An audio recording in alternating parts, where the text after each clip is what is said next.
Por isso, devemos entender o dever de cada discípulo de Cristo. Quando o apóstolo Paulo diz que devemos carregar as cargas um dos outros, nós conseguimos entender, pois isso é cumprimento da lei de Cristo, como ele mesmo diz em Gálatas.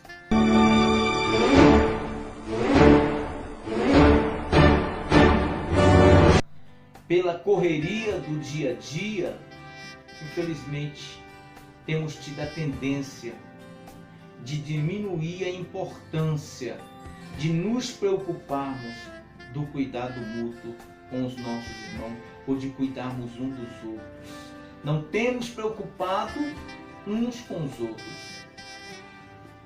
Infelizmente, como nós vemos na revista, por causa do individualismo, por causa do ativismo e outros ismos mais que está aí apregnado na nossa vida, ou seja, trocando isso por miúdo, por causa da nossa busca desesperada pelas coisas temporais, não temos tempo, nem preocupação e muito menos ainda a responsabilidade como discípulo de Cristo nesta questão de nos preocuparmos com a necessidade do próximo.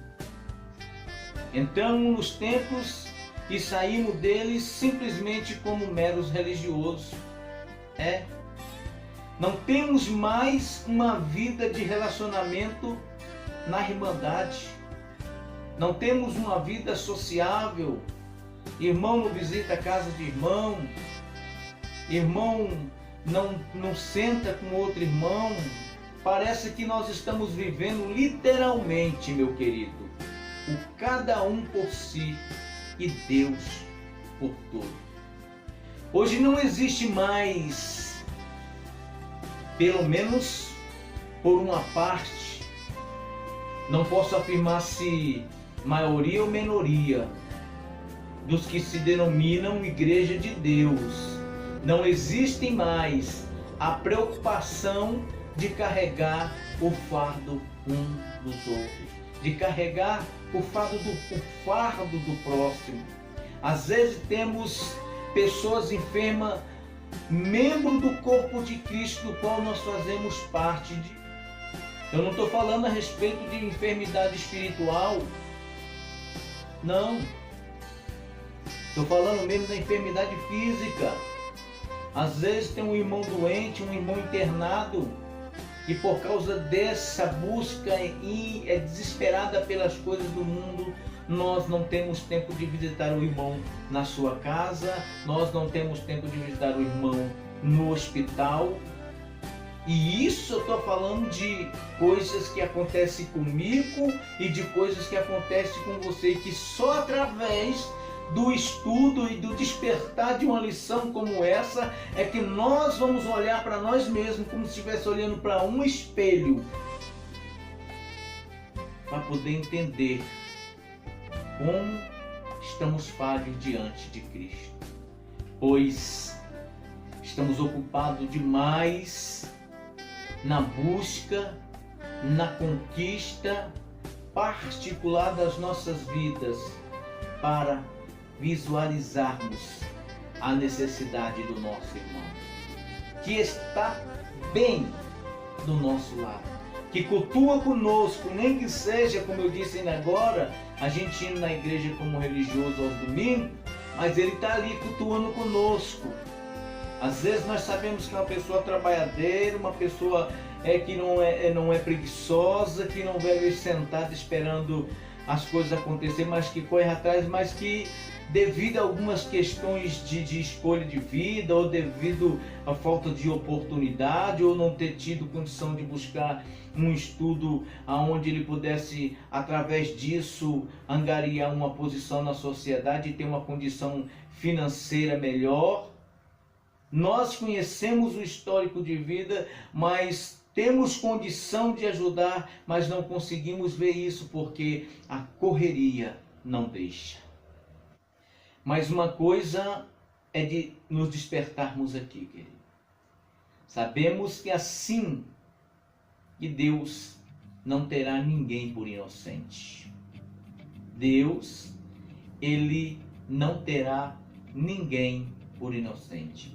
Novamente repito, Deus não terá nem a mim e nem a você que deixar de agir conforme nós estamos comentando hoje nessa lição de número 5. Esta lição é uma lição de suma importância para a nossa salvação. Por isso eu disse lá no começo que ela é de ordem prática. É o nosso desenvolver, é o nosso abraçar a causa do próximo e de alguma forma tentar ajudá-lo. Um corpo, meu querido, ele só é completo se todos os membros estiverem funcionando perfeitamente. Espiritualmente dizendo, não podemos dizer que estamos bem se um membro do nosso corpo está enfermo, com necessidade. Como conseguimos nos alimentar sabendo que o nosso irmão não tem o que comer? Como conseguimos, querido, nos calçar, nos vestir e ficar com a consciência tranquila, sabendo que a nosso irmão falta essas coisas? Sendo que muitas das vezes nós estamos com um guarda-roupa repleto de roupa, uma sapateira repleta de sapatos, mas não temos a preocupação de ajudar o nosso irmão. E ainda temos a coragem de abrir o nosso bocão bem grande e dizer: sou discípulo de Cristo. Ei, deixa eu lhe informar de uma coisa que a mim foi informado. Eu fui lembrado disso e quero te lembrar também. E oxalá que eu esteja falando para pessoas que não estão conforme essa visão crítica que eu estou passando desse assunto, mas que antes você está na contramão disso. Você é uma das pessoas que cuida do próximo. Você é uma das pessoas que ajuda o próximo. Você é uma das pessoas que, enquanto não vê o próximo bem, você não se sente.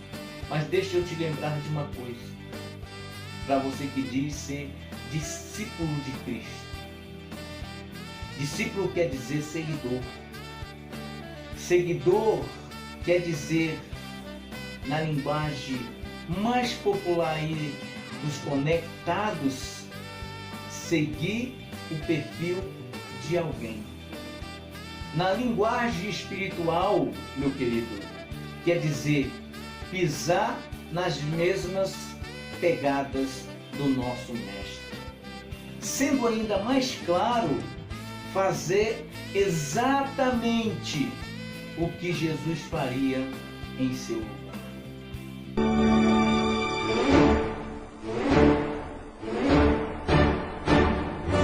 Para tanto, nós somos capacitados pelo Espírito Santo, e essa capacitação não é só para nós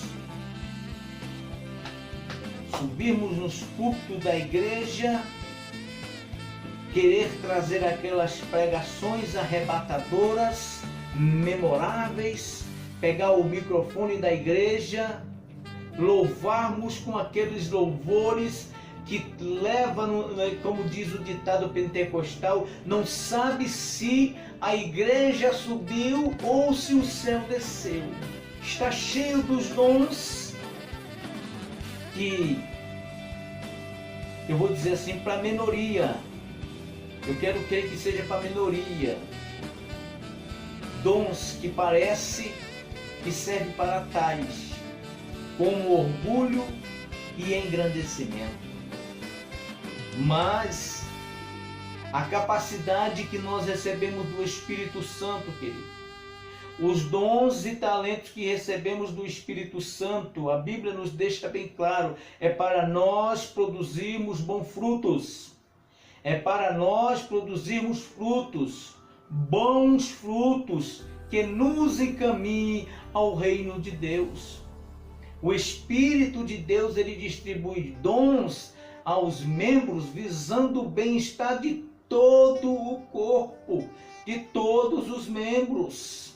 Então, se queremos usar a palavra, seja ela pregada, seja ela cantada, se queremos usar os dons, se queremos estar capacitado ou receber essa capacitação do Espírito Santo de Deus, que o Espírito Santo de Deus nos dá, que o objetivo, que a motivação seja produzir frutos digno de arrependimento, como a palavra do Senhor nos diz, bons frutos. Façamos isso nos preocupando com cuidado para com o nosso irmão, e assim estaremos sendo aperfeiçoados, alcançando o propósito de Deus para nós como discípulos de Cristo.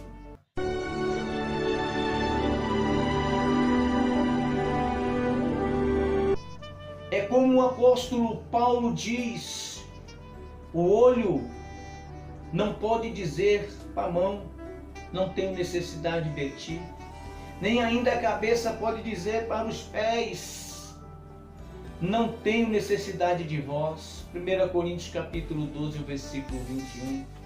Nós vemos aqui que a igreja de Coríntios, apesar de ser uma igreja que tinha todos os dons, nós vemos aqui que apesar da igreja de Coríntios ser uma igreja recheada dos dons espirituais, era uma igreja inchada que achava que não precisava um dos outros.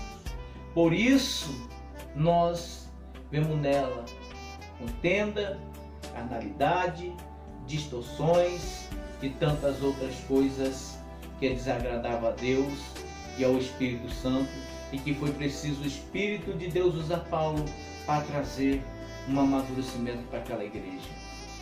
Ela, meu querido, ela tinha os dons, mas não tinha o principal, o amor. Não existe, meu amado, membro do corpo de Cristo tão carente que esteja livre da responsabilidade do cuidado para com o próximo. Assim também como não existe membro tão completo que não necessite de cuidado e de ajuda. Assim nós podemos observar e atestar as exortações bíblicas a respeito disso.